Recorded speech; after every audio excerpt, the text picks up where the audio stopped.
அன்பு நேயர்களுக்கு இனிய வணக்கம். இது உங்கள் தமிழன் தொலைக்காட்சியின் அரசியல் அரங்கம் நிகழ்ச்சிக்கு உங்களை அன்புடன் வரவேற்கிறோம். நம் நிகழ்ச்சிக்கு சிறப்பு அழைப்பாளராக வந்திருப்பவர் அதிமுகவின் கலைப்பிரிவில் முக்கிய நிர்வாகியும் பிரபல திரைப்பட நடிகருமான திரு ராஜ்குமார் அவர்கள் வந்திருக்கார். வணக்கம் சார். வணக்கம் அன்பு நண்பருக்கு இனிய வணக்கம். அப்புறம் ஒரு புன்முறுவலோடு வந்திருக்கீங்க. அதிமுகவில் இருந்தாலும் இன்றைக்கி 3வது இடத்துக்கு போயிட்டோம்.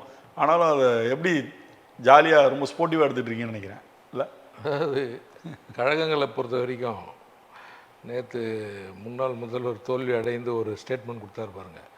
நாங்கள் அடைந்த வெற்றியும் நாங்கள் அடைந்த தோல்வியும் அதுபோல் அனைத்து இந்திய அண்ணா திராவிட முன்னேற்ற கழகம் தமிழகத்தை 33 ஆண்டுகள் ஆண்ட பேர் இயக்கம். அதனால் இந்த இயக்கத்தில் வெற்றி தோல்வியெல்லாம் கலந்து வரக்கூடிய சூழல் காரணமாக சில விஷயங்கள் நடந்திருக்கு. இருந்தாலும் வெற்றியாளர்களுக்கு நல்வாழ்த்துக்கள்.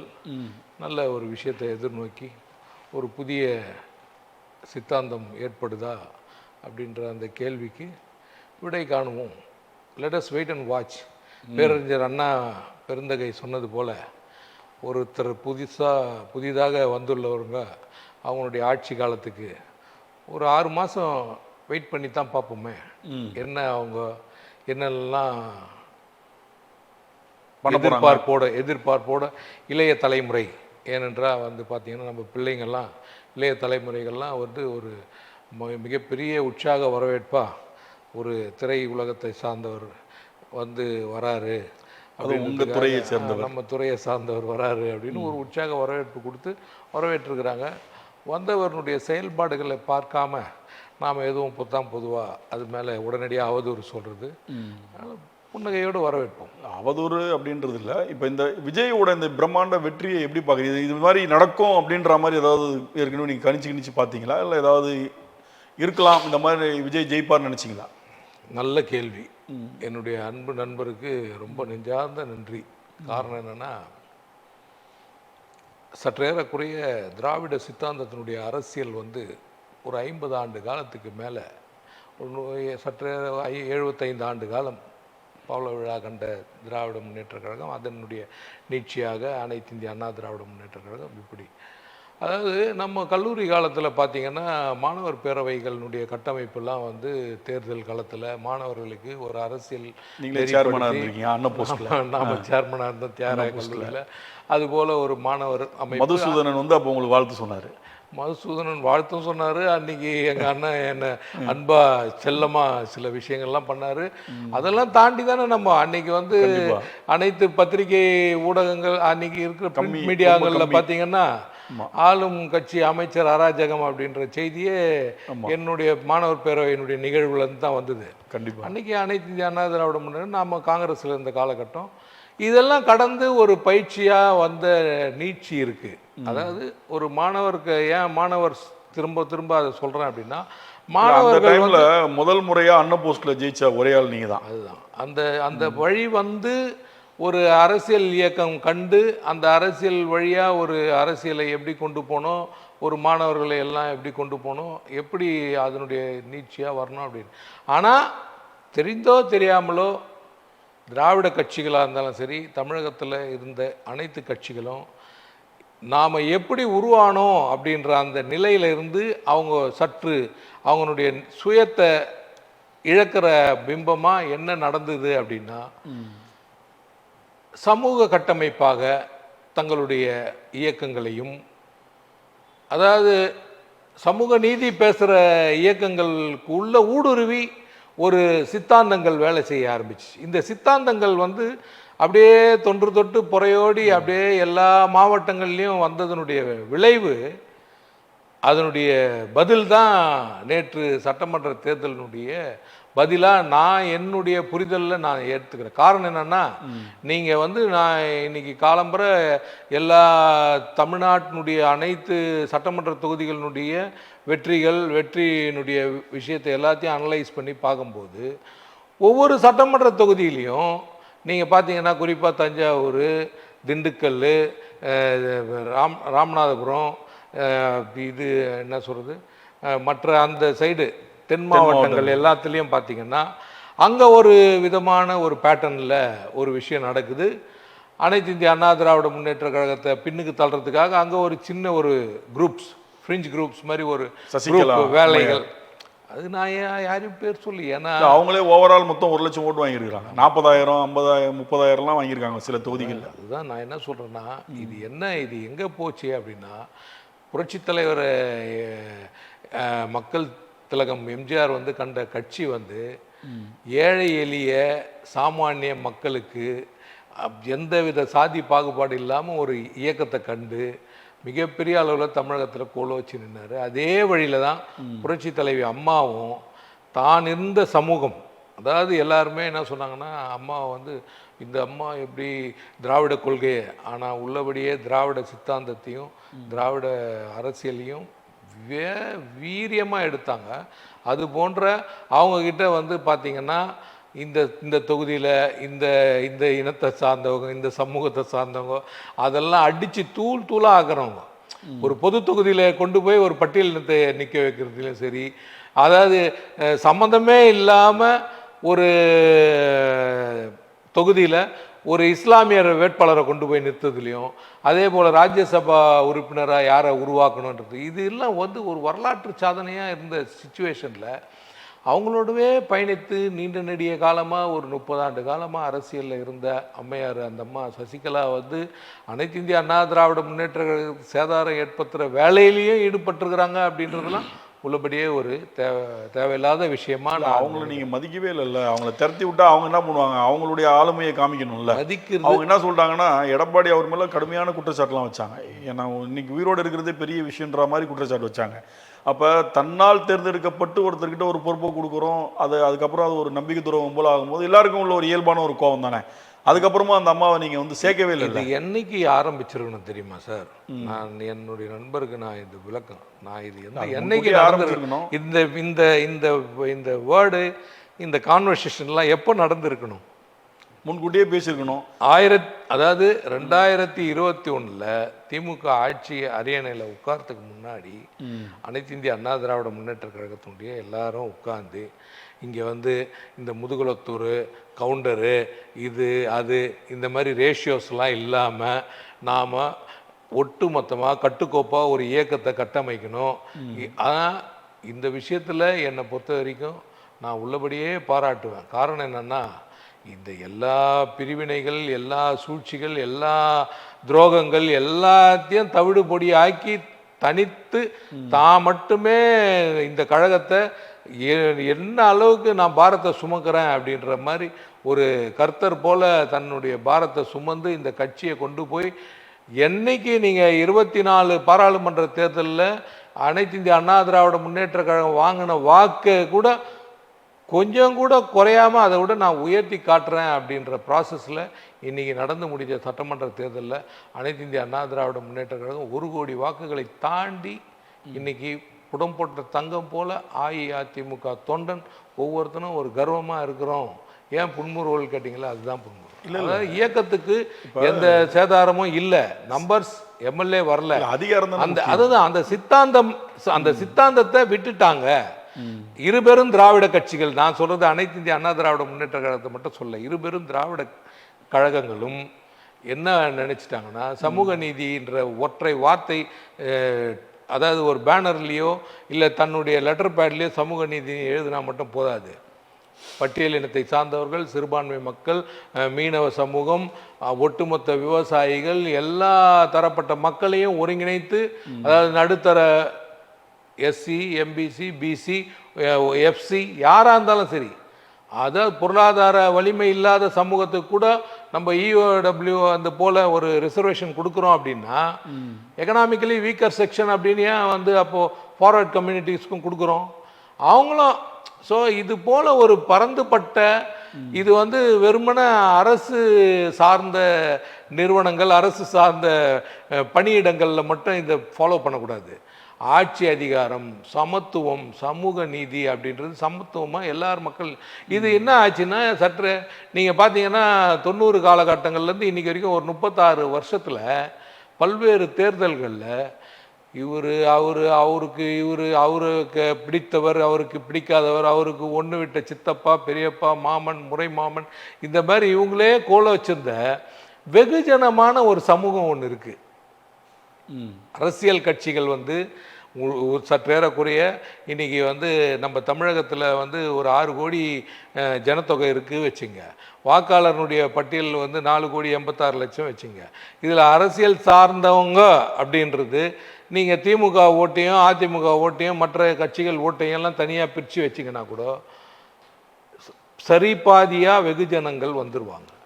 அந்த வெகுஜனத்துக்கு ஒரு நீர் பூத்த நெருப்பு மாதிரி என்ன இவங்க 2 பேரே ஆட்சியிலே இருக்கிறாங்கன்ற ஒரு வெறுப்பு அவங்களுக்குள்ளேயே புறையோடி இருந்தது பொழுது.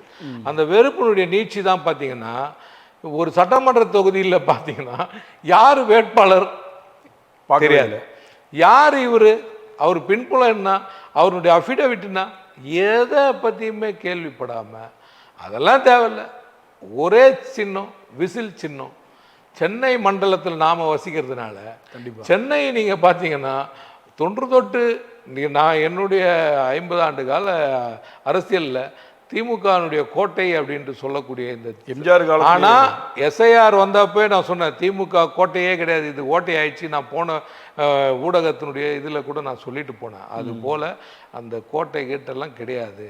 அதாவது பிம்ப அரசியல், சின்ன அரசியல், இப்படி அதாவது உதயசூரியன் தான், ரெட்டையில தான், அந்த இதெல்லாம் சின்னத்தெல்லாம் தூக்கி புறந்தள்ளிட்டு அந்த மக்களுடைய வெறுப்பு ஒட்டுமொத்தமாக விசில் சின்னத்தில் போய் வாக்களித்து இது மொத்தமாக வெறுப்புனால் ஏற்பட்டதா இல்லை விஜய் கொடுத்த அறிக்கையால் வெறுப்பு ஏற்பட்டதா?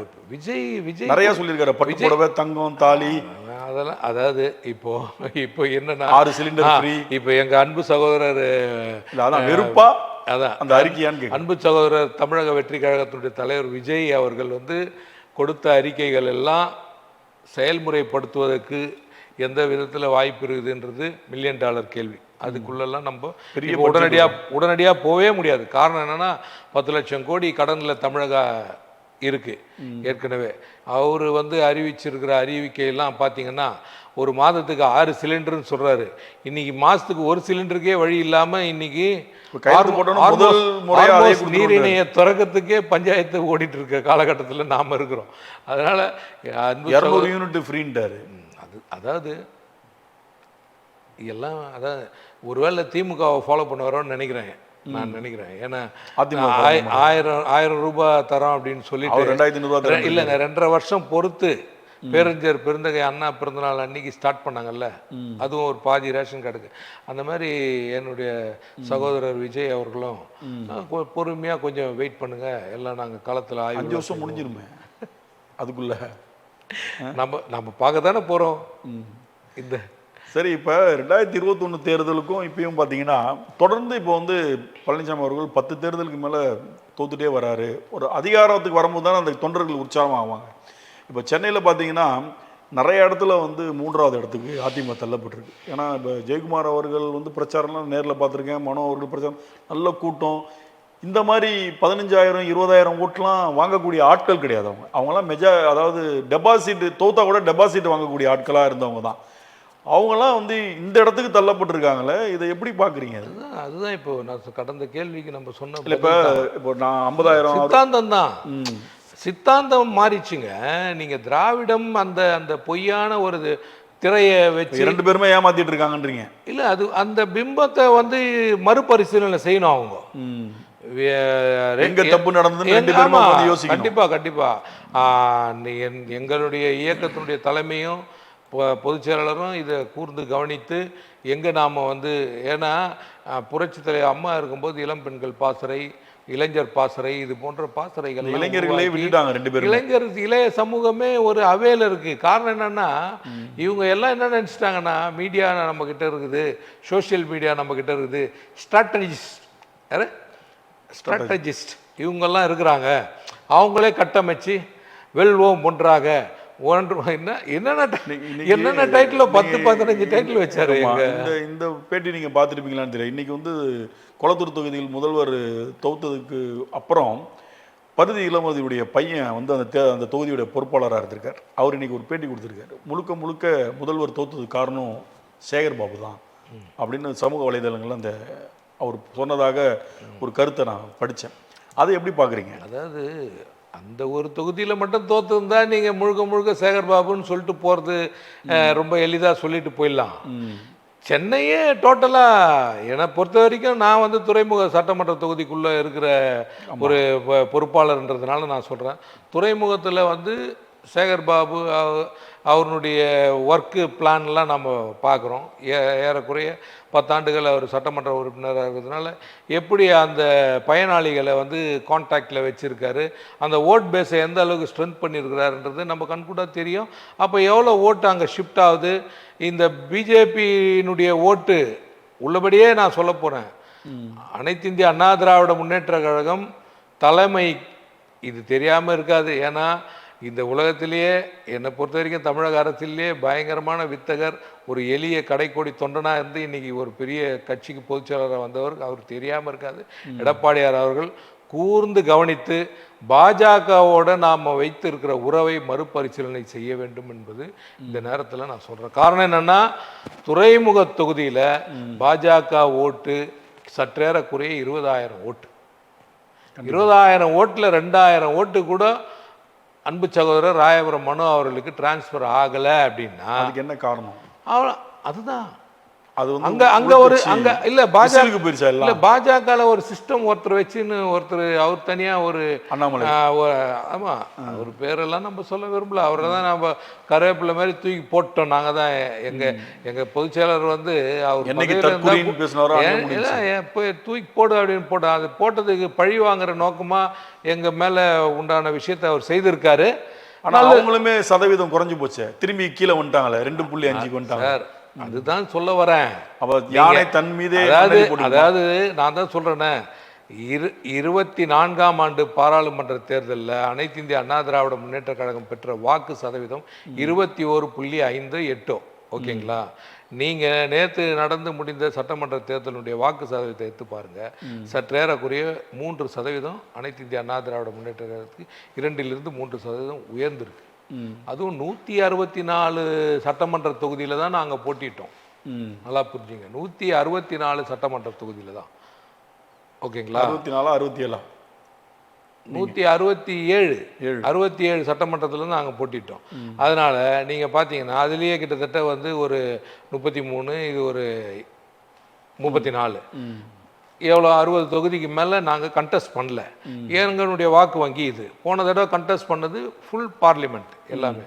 அது கூட ஃபுல் பார்லிமெண்ட் இல்லை, அதுலேயும் ஒரு 4-5 கூட்டணி கட்சிக்கெல்லாம் கொடுத்தோம்.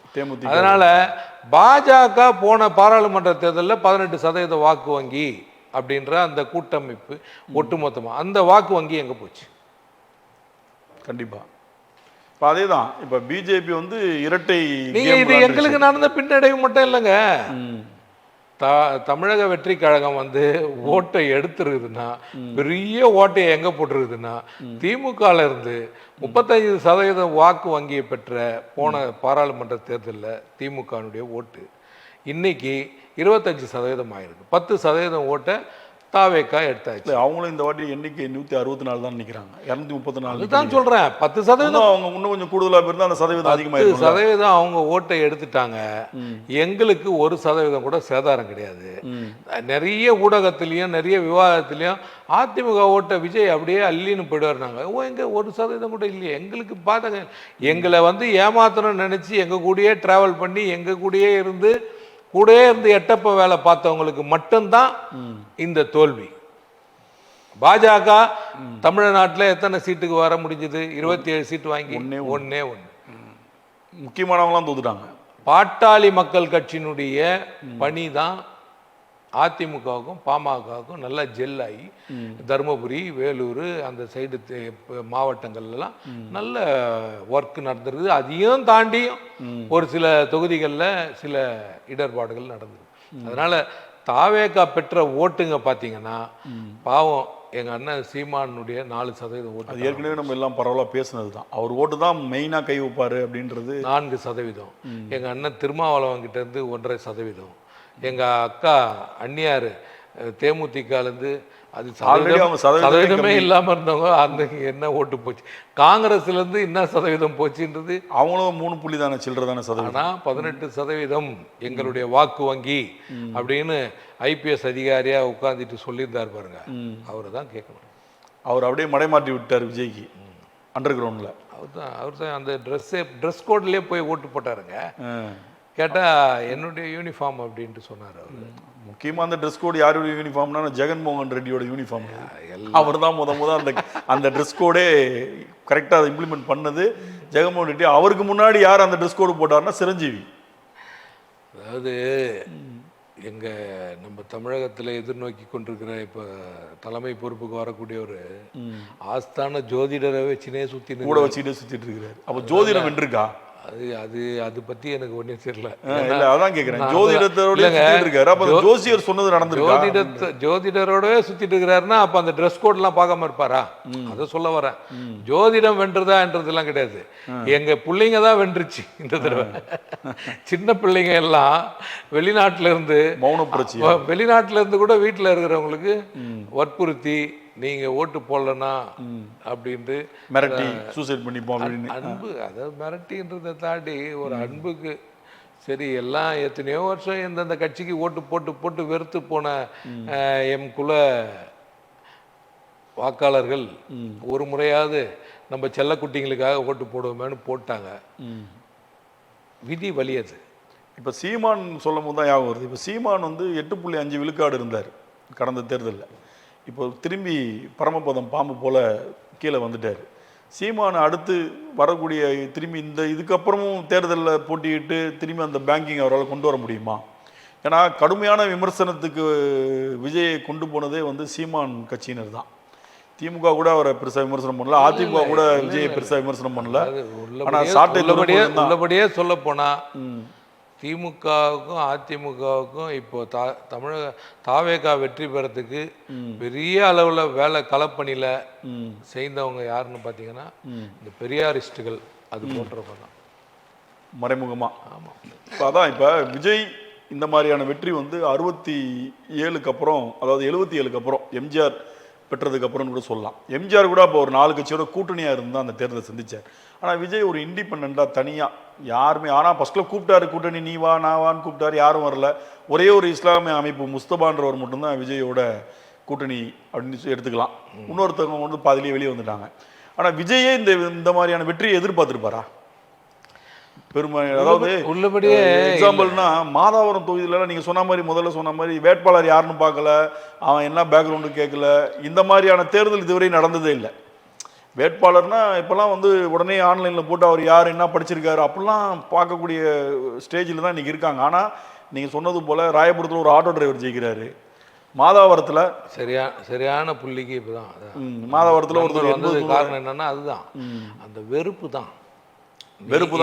கவர்ச்சி திட்டங்கள் கிடையாது. இல்லை இவங்க திட்டங்களை செய்கிறேன், அதை செய்கிறேன், இதை செய்கிறேன் அப்படின்னு சொல்லிட்டு நம்ம முன்னாள் முதல்வர் இந்த டிஃபெண்டர் வண்டியை எடுத்துன்னு சுற்றுறது, அவங்க பிள்ளைங்க, அவங்க மருமகனை 31 கோடி ரூபாய் வாட்ச் சபரீசன் கட்டுற வாட்ச் கலெக்ஷன் பண்ணாலே சாப்பிட்றான். இல்லை நான் என்ன சொல்கிறேன்னா, இப்போ 1 லட்ச ரூபா இருக்கிறவன் என்ன பண்ணுவான், ஒரு 5000 ரூபாய்க்கு வாட்ச் கட்டணும்னு ஆசைப்படுவான்.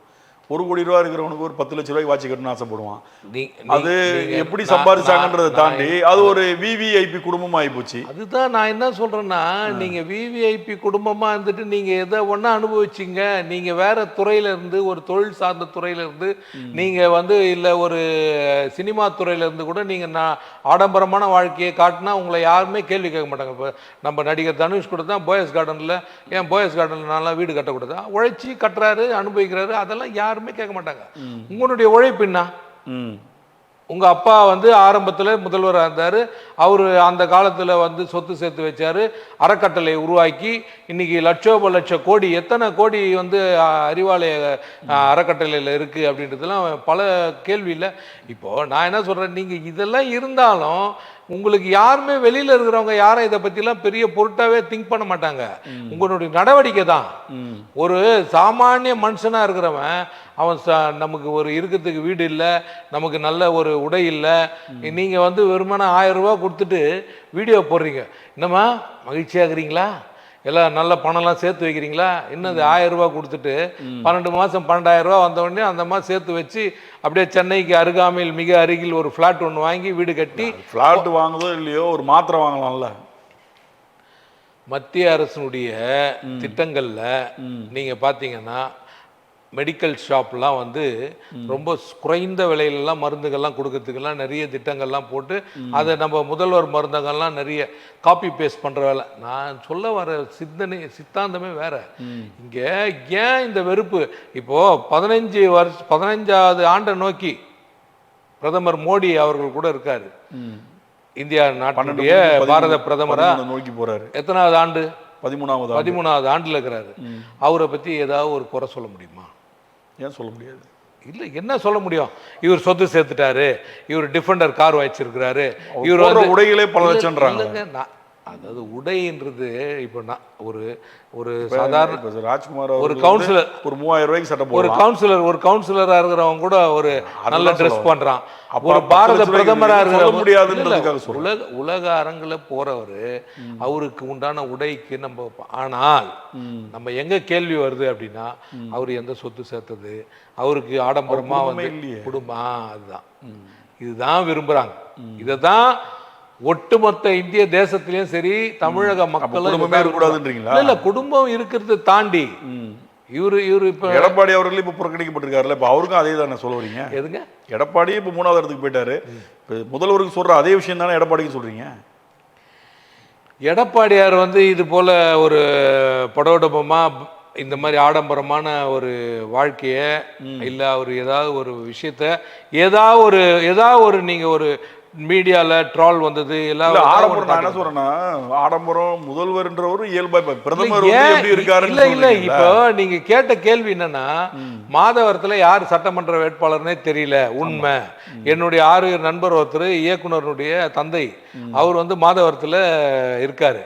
அண்ணன் கிட்ட நான் பேசுறேன், அண்ணா என்னன்னா ஓட்டு போட்டீங்களா அப்படின்னு. அவரு உள்ளபடியே நான் சொல்கிறேன், இந்த இடத்துல நான் இதை பதிய வைக்கணும். அவர் ஒரு முக்கியமான எங்களுடைய கூட்டணி கட்சியினுடைய பொறுப்பில் இருக்கிறவர். அவங்க குடும்பத்தில் 16 ஓட்டு போட்டு வந்து என்ன சொல்கிறாரு, விசிலுக்கு போட்டப்பா அப்படின்னாரு. என்னன்னா ஒரு பொறுப்பில் இருக்கிறேன்னா, கூட்டணியில் இருக்கிற நம்ம ஒரு தார்மீகம் இல்லையாண்ணா, உனக்கு கூடவானா இல்லைன்னா பேர பிள்ளைங்களாம் சொல்லிச்சுப்பா, நான் என்னப்பா பண்ணுறது? அப்போ யார் வந்து அடுத்த கேள்வி யாருன்னு அங்க வேட்பாளர் அப்படின்னு, அது யாருன்னு தெரியலப்பா. தமிழகம் முழுவதும் அந்த மாதவரத்துல நின்ற தம்பியினுடைய வாக்கு சதவீதத்தை நேற்று பார்க்குற 96,000 ஓட்டு லீடிங் எடுக்கிறான். தமிழ்நாட்டிலே அவன் தான் ஃபர்ஸ்ட் நினைக்கிறேன். இல்ல எடப்பாடியார் தான் ஃபர்ஸ்ட். அப்படியா? இல்ல தாவேகா கட்சியில சொல்றேன். தாவேகால அவன் தான் ஹையஸ்ட். அதுக்கப்புறம் அந்த ஈசிஆர் சரவணன் அந்த பையனும் நிறைய ஓட்டு வாங்கியிருக்கிறாரு. இன்னொரு ஊர்ல ஒரு ஆள் வாங்கியிருக்காரு. ஆமா, அவர் வந்து தமிழ்நாட்டிலேயே அதிக வாக்கு வித்தியாசத்துல வெற்றி பெற்றது எங்க முன்னாள் முதல்வர் கழகத்தினுடைய பொதுச் செயலாளர் எடப்பாடியார் தான். ஆனா தமிழ்நாட்டிலேயே ஒரு முன்னாள் முதல்வராக இருந்து தோல்வி அடைஞ்சவர் 2.0 மாடல் திராவிட மாடல். அம்மையார் கூட தோத்துருக்காங்கல்ல. அது தெரிஞ்சு வெற்றி தோல்வின்றது பெரிய மேட்டர் கிடையாது. தேர்தலில் வெற்றி தோல்வி, அதாவது 96 எலெக்ஷன்ல 4 இடம் தான் ஜெயிச்சாங்க. உறுதி இல்லம்மா, இல்ல சகோதரர், நம்ம உறுதியா நம்ம தான் ஆட்சி 160க்கு மேல கான்பிடன்ட் தான். உங்க எடப்பாடி கூட தான் சொன்னாரு, நம்ம தான் நம்பாதீங்க கருத்து கணிப்ப 200 இடம் நம்ம தான் ஜெயிக்கிறோம்னாரு. அது அவங்களுடைய கருத்து கணிப்பு தானே. எங்களை சுத்தி குள்ளநரி கூட்டமும் எட்டப்பர்களும் அதே குள்ளநரி கூட்டம் திமுகலயே இருந்திருக்கு. வாய்ப்பு இல்லையே. ஒரு ஆட்சியாளர்களுக்கு எப்படிங்க இருந்திருக்கும்? ஒரு ஆட்சியாளர் ஒரு கட்டமைப்பான ஒரு மிகப்பெரிய ஒரு பவள விழா கட்சி, அந்த கட்சிக்கு எப்படி எட்டப்பர்கள்? அவரு மிகப்பெரிய ஆளுமையினுடைய மகன் அவரு. ஆனா எங்க இயக்கத்துல யானைக்கும் அடிசு இருக்கும்ல. எங்க இயக்கத்துல இந்த கட்சியை காப்பாத்துறதுல போராடி, இந்த கட்சியை வழிநடத்துறதுல போராடி, இந்த குள்ளநரி கூட்டங்கள் எல்லாம் ஐயோ, எனக்கு உண்மையிலேயே சொல்றேன், தமிழகத்துல யாருக்கு வெற்றியோ இல்லையோ எடப்பாடியாருக்கு மிகப்பெரிய வெற்றி. இந்த கட்சியை இன்னைக்கு வரைக்கும் இன்னும் காப்பாத்தி இந்த அளவுக்கு கொண்டு போயிட்டு இருக்கிறாருன்னா. இல்ல நீங்க சொல்றது கட்சியை காப்பாத்தி இந்த சதவீதம்லாம் ஓகே. ஆனா நான் எக்ஸாம் எழுதிக்கிட்டே இருக்கேன், நல்லா படிப்பேன், ஆனால் ஃபெயில் மட்டும் ஆயிடுறேன். எக்ஸாம் டைமில் மார்க் எடுக்கிறதுல ஃபெயில் ஆகிடுறேன். அது எந்த மாதிரி அடுத்த லெவலுக்கு போகாதுல்ல. இப்ப கிட்டத்தட்ட ஏற்கனவே 5 ஆண்டுகள் ஏற்கனவே 5 ஆண்டுகள் நீங்க வந்து எதிர்க்கட்சியா இருந்துட்டீங்க. உங்க எதிர்க்கட்சின்றது ஒரு அந்தஸ்து. ஏன்னா இதுக்கு முன்னாடி ஒரே ஒரு முறை தான் திமுக எதிர்க்கட்சி அந்தஸ்தை இழந்தது. இப்ப அதிமுகவுக்கு அந்த நிலைமை வந்துருச்சு. இப்ப சட்டமன்றத்தினுடைய ப்ராசஸ் ஒன்றும் முடியல சகோதரர். Let us wait and watch. தாவேகா அலையன்ஸ் ஏடிஎம்கேவா? அதாவது நாங்க எதுவுமே சொல்லலைங்க. இந்த சட்டமன்ற முடியலன்னா இப்ப எதிர்க்கட்சி அவங்க தான் கன்ஃபார்ம் ஆயிடுச்சு. சட்டமன்றத்தினுடைய அடுத்த கட்ட நடவடிக்கைகள் இன்னும் முழுமை அடையவில்லை. சரி, இது அரசியலை கூர்நோக்குறவங்களுக்கு எல்லாருக்கும் டெல்லியில இருந்து சொல்லணும். அது டெல்லியில இருந்து ஏன் சொல்லணும்? டெல்லி தான் ஒண்ணுமே சொல்லலையே. டெல்லிக்கு இங்க ஓட்டே இல்லை, 0 அப்படின்றது தான் புரிஞ்சிச்சு.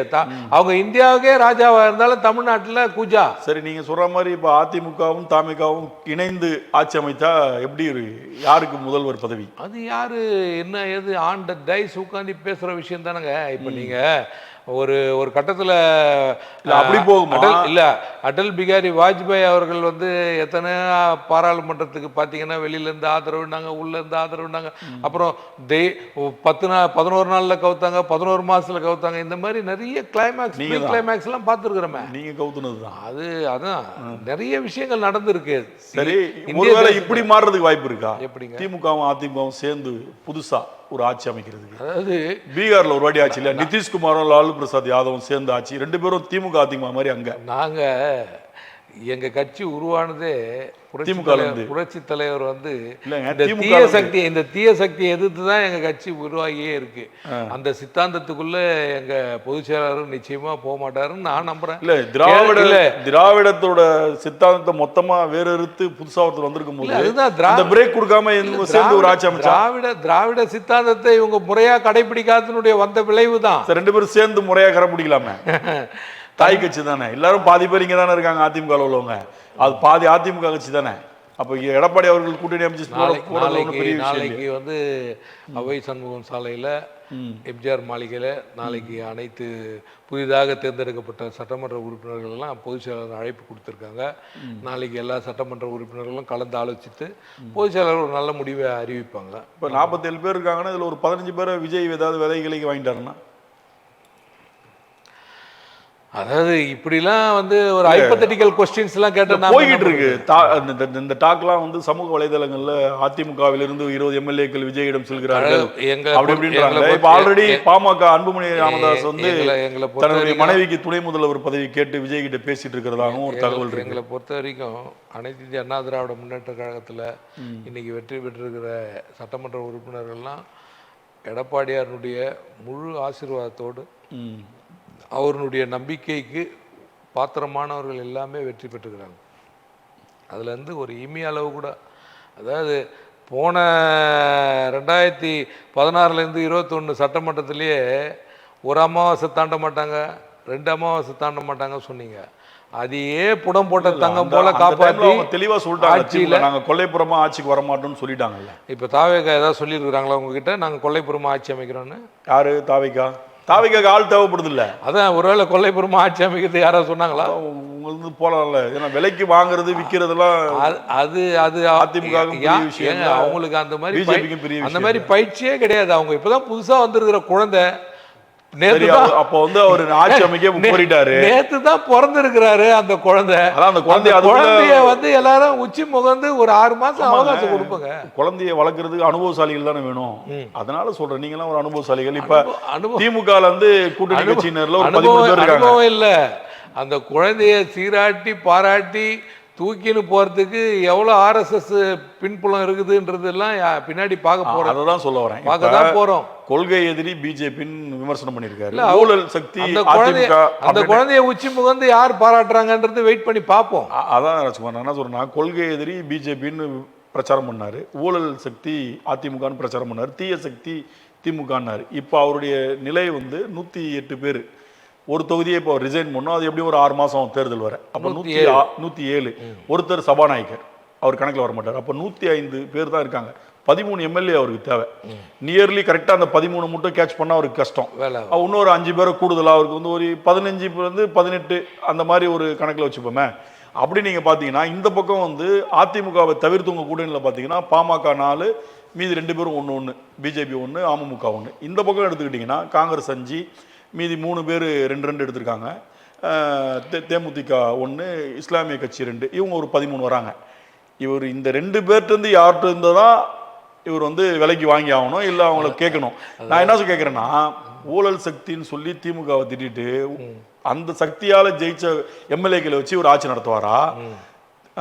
தீய சக்தின்னு சொல்லிட்டு அதிமுகவை ஊழல் சக்தின்னு சொல்லிட்டு அவங்கள்ட்ட இருந்து இருக்கிற 6 பேரை கூப்பிட்டு வச்சு ஆட்சி நடத்துவாரா? எப்படி நடத்துவார்? இதில் முரண்பாடா இல்லையா? திமுக என்னால் ஜெயிச்சவங்களோட அவங்க சொல்ல மாட்டாங்களா, என்னால் ஜெயிச்சவங்களுக்கு தான் நீ ஆட்சி நடத்துறேன்னு? அதை எப்படி விஜய் சமாளிப்பார்? உங்களுடைய அனுபவத்தில் நீங்கள் சொல்லுங்கள். சமாளிப்பாரால் அதிமுக டோட்டலாக சேர்ந்துருமா? ஆட்சியை வந்து எந்த சட்டமன்ற உறுப்பினர் ஆதரவு, அந்த ஃப்ளோரில் வந்து ஆதரவு நிலை அவர் இன்னைக்கு வந்து அதிகாரப்பூர்வமாக கடிதம் கவர்னருக்கு அனுப்பிட்டாங்க. நாளைய மறுதினம் பதவி பிரமாணன்ற அனௌன்ஸ்மெண்ட்டும் வந்திருக்கு. ஒரு 2 வாரத்துக்குள்ளே இல்லை 1 வாரத்துக்குள்ளே நான் வந்து அறுதி பெரும்பான்மையை நிரூபிக்கிறேன்னு சொல்லிட்டாரு. அப்போ அவர் அதுக்குண்டான முன்முயற்சிகளை எடுக்காமல் இருக்கிறதுக்கு உண்டான வாய்ப்பு கிடையாது.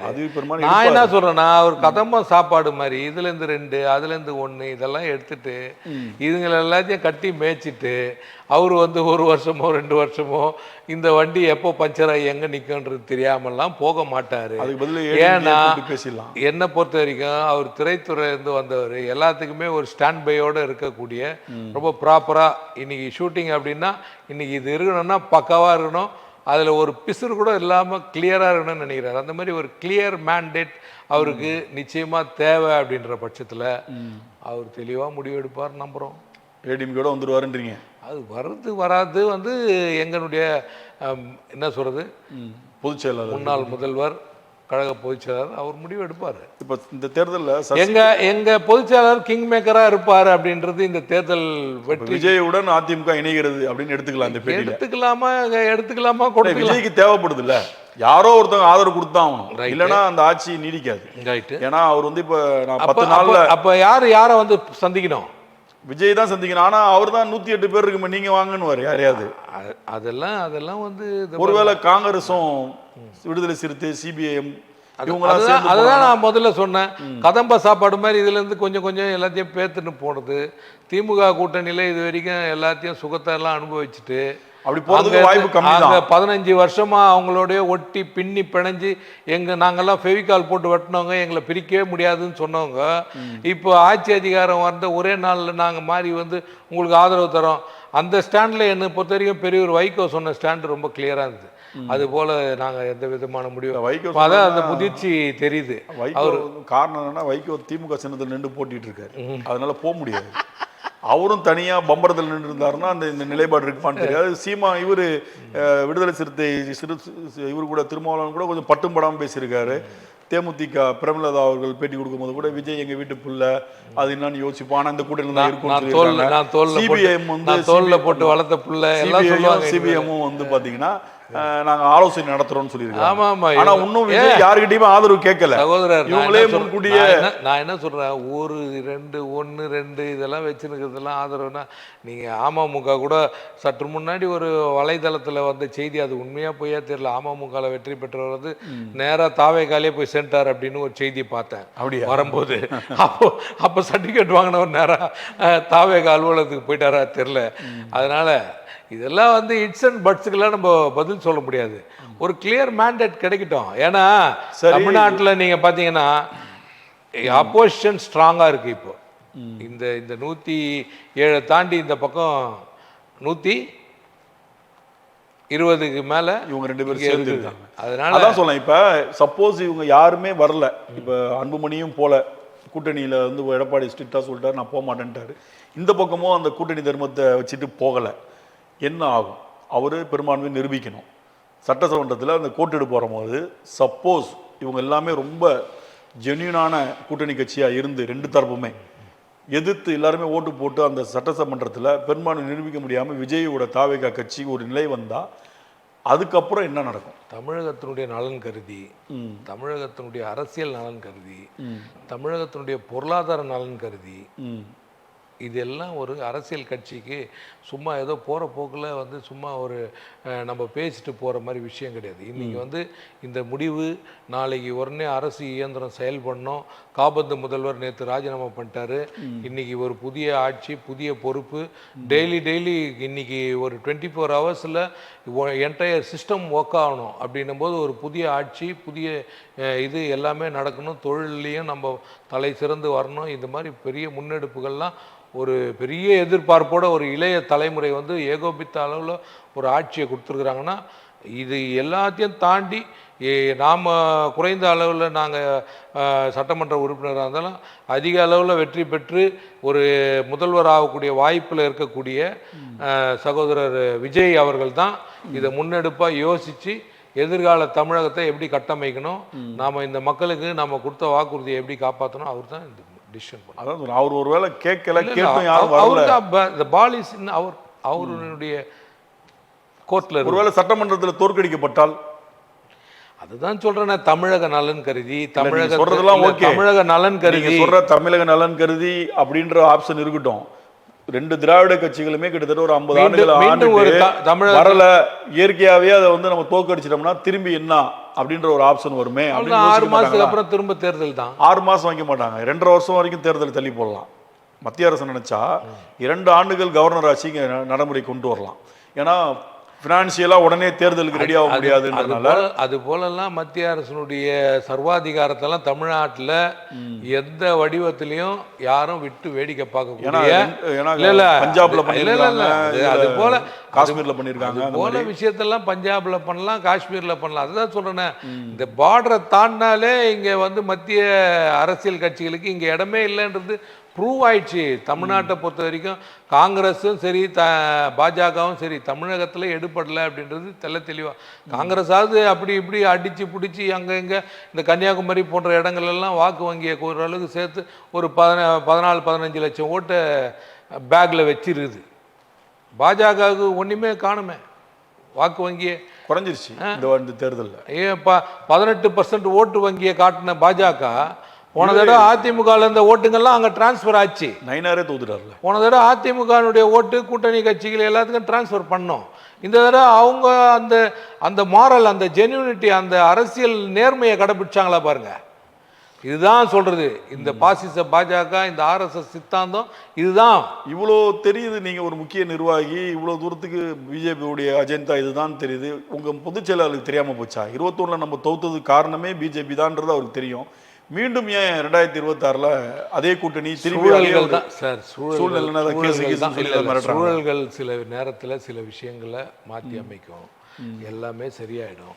இனி வரும் காலம் வந்து இங்கே வந்து இந்த எந்த விதமான ஹர்டல்ஸ் இல்லாமல் க்ளீன் மேண்டேட்ரியாக கட்சியை மீட்டெடுத்து ஒரு ஜனநாயக முறைப்படி இளைய தலைமுறைக்கும் நல்ல புதிய முகங்களுக்கும் திராவிட சித்தாந்தம் அப்படின்ற ஒரு உண்மையான ஒரிஜினல் அக்மார்க் சித்தாந்தத்தோட சமூக நீதின்ற வார்த்தை வெறுமன வாயால் சொல்லாமல் ஒட்டுமொத்த சமூகத்துக்கு உண்டான பகிர்ந்தளிப்பு அரசியலில் ஊடுருவி நீங்கள் எல்லாமே எதிர்காலத்தில் அரசியல் இயக்கங்கள்லாம் தெளிவாக செயல்பட்டால் எதிர்வரும் காலங்களில் இந்த கட்சிகளினுடைய நீட்சி நல்ல கோல் வச்சு வரக்கூடிய வாய்ப்பு உள்ளது.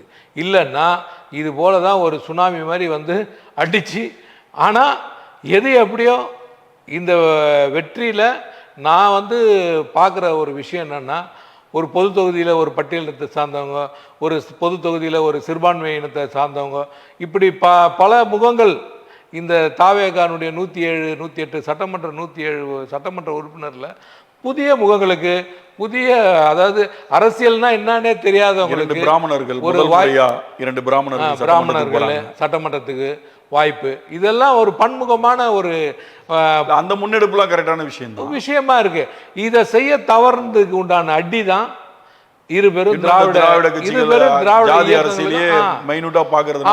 நீங்க வந்து நீங்க இந்த மாவட்டத்துலனா இந்த ஜாதியில பெரிய ஆள் இருப்பான், அவனுக்கு கொடுக்கணும், இவரு தான் கிட்டத்தட்ட ஒரு 13 அமைச்சர்கள் தோத்துருக்காங்க. கோடிகளை கொட்டி குவிச்சுட்டா இவங்க வந்து ஓட்டை வாங்கிடலாம்னு நினைச்சாங்க. அன்னாடம் தன்னுடைய பேங்க் பேலன்ஸு வந்து என்ன சொல்கிறது ஒரு 5000 10,000 இல்லாதவங்கெல்லாம் சட்டமன்ற உறுப்பினர் ஆகிருக்கிறாங்க. நீங்கள் இப்போ எத்தனை கோடிகளை குவிச்சு கொட்டி என்ன பிரயோஜனம்? அடுத்த 5 வருஷத்தில் வெயிட் ஆகிடுவாங்க. வெயிட் ஆகுது. ஏங்க இப்போ வந்திருக்கிற தம்பிங்க சட்டமன்றத்துக்கு அவங்க அது எம்எல்ஏன்னு புரியறதுக்கே அவங்களுக்கு 2-3 வருஷம் ஆகிடும். அதுக்கப்புறம் அவங்க பாதி பேர் அமைச்சர் ஆகிட்டாங்கன்னா அவ்வளோதான். இல்லை அவங்களுக்கு இந்த புரிதல் வந்து இந்த சிஸ்டம் என்னன்னு தெரிஞ்சுக்கிறதுக்கே 3-4 வருஷம் ஆகிடும். அதனால் எனக்கு தெரிஞ்சு அதில் ரொம்ப தெளிவாக இருக்கிறவர் எங்கள் சகோதரர் ராதவ அர்ஜுனா மட்டும்தான். அதனால் அவர் நினைத்ததை குடும்பத்தில் பழந்தின்னு கொட்டை போட்ட எங்கள் அண்ணன் செங்கோட்டையன் இவங்கெல்லாம் இருக்கிறதுனால அவங்கெல்லாம் விஎஸ் பாபு இவங்கெல்லாம் ஏதோ கொஞ்சம் பேலன்ஸ் பண்ணி சகோதரர் விஜய கொண்டு வந்து என்ன ஒன்று அவரை வந்து ஒரு கிறிஸ்தவ மிஷினரி மாதிரி மாற்றி கொண்டு போயிடாம அவர் சொல்லியிருக்காரு. இந்த வெற்றியை எதிரான இந்த வெற்றியை பொது சமூகத்துக்கு பொதுவாக எப்படி பறந்துபட்டு அவருடைய வேட்பாளர் தேர்வுகளில் எப்படி இருந்ததோ அதுபோல் ஒட்டுமொத்த மக்களுக்கும் அவர் மேலே அன்பு காட்டினவங்களுக்கும் ஒரு நல்லது செய்யணும், நல்ல முடிவு எடுக்கணும்.